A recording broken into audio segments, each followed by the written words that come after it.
Our planet, a serene blue marble suspended in the vast, silent expanse of space, harbors within its depths a power of unimaginable scale. It is a world of constant creation and destruction, a delicate balance maintained by forces that have shaped continents and sculpted landscapes for millennia.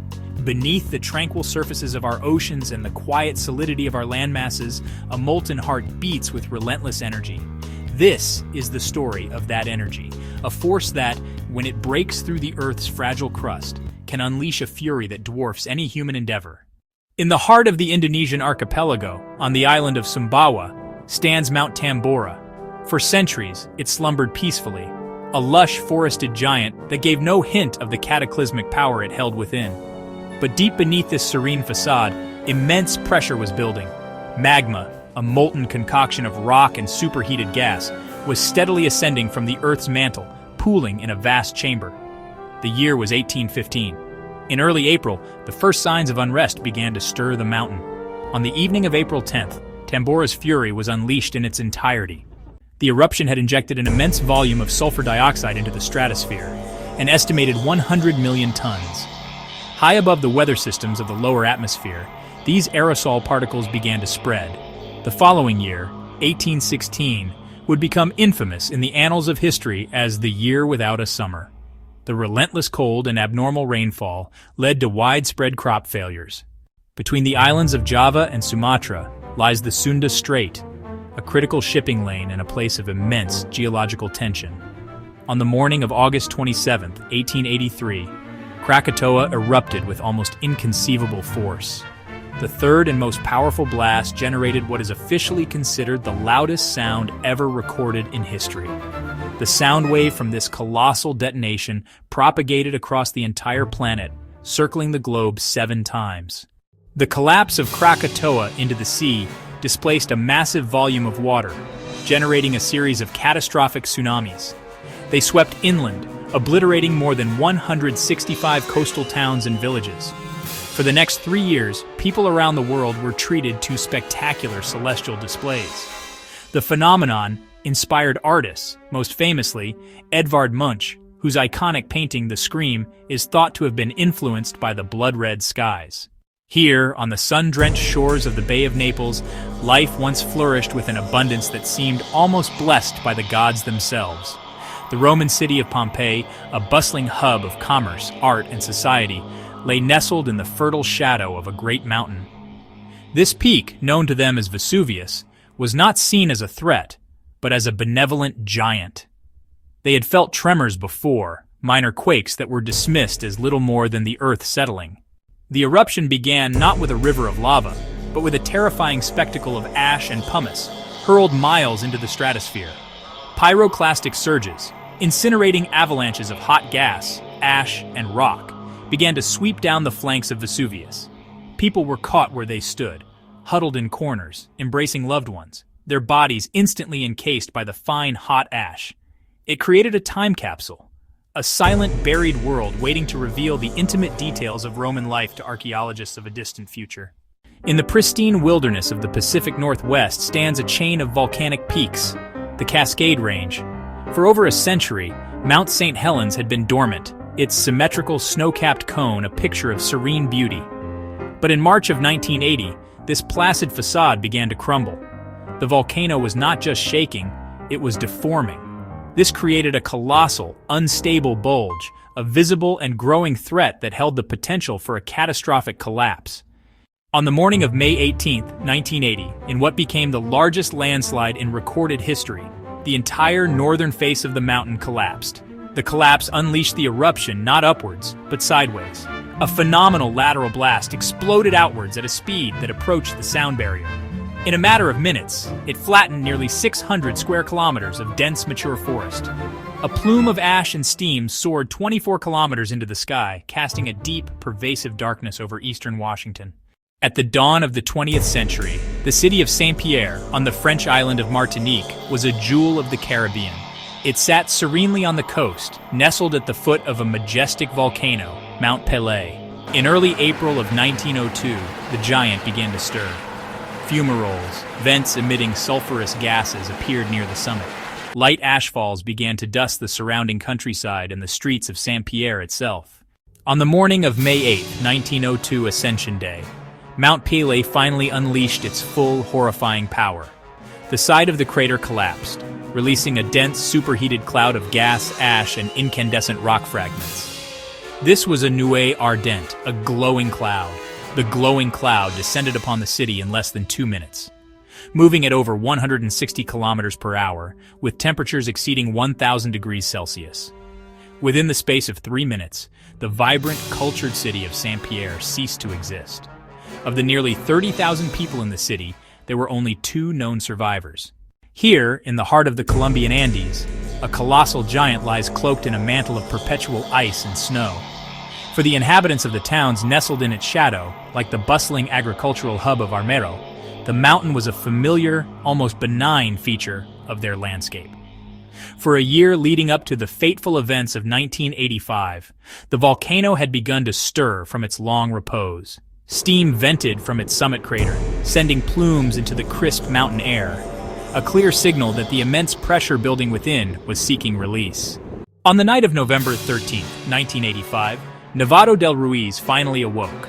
The eruption itself was relatively small, just a minor phreatic explosion. The intense heat from the pyroclastic flows instantly began to melt the mountain's summit glacier, unleashing a torrent of water that mixed with rock, ash, and soil. The town of Armero, situated over 48 kilometers from the volcano's summit, lay directly in the path of this monstrous flow. At around 11:30 p.m., the first of several waves of mud and debris swept into the unsuspecting town, the Armero tragedy, which claimed over 23,000 lives. In the lush, tropical landscape of Luzon Island in the Philippines, Mount Pinatubo had slumbered for over 500 years. The first signs of unrest began in the spring of 1991. A series of earthquakes, initially minor, began to shake the region. The evacuation efforts that followed were one of the largest and most successful in modern history. Tens of thousands of people were moved to safer ground. On June 15, 1991, their predictions came true with terrifying accuracy. Mount Pinatubo erupted in a colossal explosion. As the cataclysmic eruption reached its zenith, a powerful typhoon named Yunya was coincidentally making landfall on the island of Luzon. Pinatubo blasted approximately 20 million tons of sulfur dioxide directly into the stratosphere, where it could linger for years.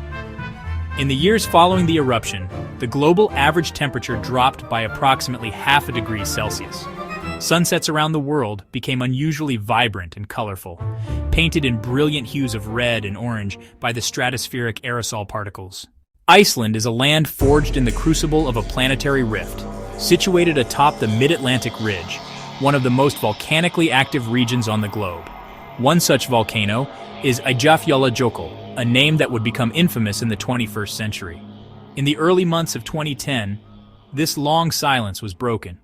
By March, the activity had escalated, leading to a small, effusive eruption. The activity migrated to the main, ice-filled summit crater. Here, the meeting of 2 elemental forces produced a dramatically different outcome. The ash cloud from Geological, seemingly innocuous from the ground, posed a grave and invisible threat to one of humanity's greatest technological achievements, the jet engine. The fine, abrasive particles of volcanic ash can cause significant damage to an aircraft, most critically when ingested into the superheated environment of a jet engine. As the ash clouds spread across the skies of northern and western Europe, national aviation authorities made an unprecedented decision. Beginning on April 15, 2010, they began to close their airspace. The skies, normally crisscrossed by thousands of vapor trails, became eerily empty. It was the largest shutdown of air traffic since the Second World War. Here, in the heart of the Pacific Ocean, lies an archipelago born of fire. The Hawaiian Islands owe their very existence to a relentless hotspot deep within the Earth's mantle. And rising from the depths to dominate this landscape is a true titan, Mauna Loa. Its name means long mountain, a fitting description for a volcano so vast. It is by far the largest active volcano on our planet, a colossal shield of basalt that has been building for at least 400,000 years. This is not a creature of explosive, violent outbursts. Instead, Mauna Loa is a builder, a creator. Its lifeblood is lava, fluid and fast-moving. The history of Mauna Loa is written not in ash and pumice, but in layer upon layer of solidified lava. Since 1843, this colossal volcano has erupted 34 times. One of its most significant recent displays occurred in 1950. In a dramatic eruption that lasted for 23 days, lava flows poured from its southwest rift zone. After 38 years of quiet repose, the giant awoke once more in late 2022. Fissures opened near the summit, sending spectacular fountains of lava into the sky. For the world, it was a breathtaking spectacle of nature's power. For the island's inhabitants, it was another chapter in the long story of the Long Mountain.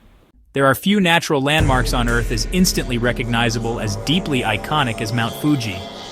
It rises from the plains of Honshu Island in Japan, a near-perfectly symmetrical cone. Its snow-capped peak has been the subject of countless paintings, poems, and photographs, becoming a profound symbol of Japan itself. But this image of tranquility belies a far more volatile nature. For Fujisan is not merely a mountain, it is an active stratovolcano. It sits at a tectonic triple junction, where three plates grind against one another. This is a place of immense geological tension. The serene image of Mount Fuji was shattered in the winter of 1707. The mountain roared to life in what would become its most recent and most violent recorded eruption. For 16 days, the volcano expelled a colossal plume of ash, cinders, and rock. In the city of Edo, modern-day Tokyo, the ash layer was several centimeters thick. Since that formidable event over 3 centuries ago, Mount Fuji has been silent, but volcanologists know that this is a temporary state. The mountain is not extinct, it is merely sleeping. Today, over 25 million people live within the greater Tokyo area, all within the potential reach of a significant ashfall. A modern-day Hoei-style eruption could paralyze one of the world's most critical economic hubs. Our journey through the fiery heart of our planet comes to a close. We have stood in the shadow of giants, from the colossal shield of Mauna Loa to the iconic cone of Mount Fuji. We have witnessed the immense power of these geological wonders, a power that can build islands, alter climates, and reshape civilizations in a matter of moments. These volcanoes are not mere mountains of rock. They are windows into the very core of our world, dynamic, breathing entities that connect the deep, molten interior with the surface on which we live. Thank you for joining us on this exploration of some of the world's most formidable volcanoes. We hope this journey has ignited your curiosity about the incredible natural forces that shape our planet.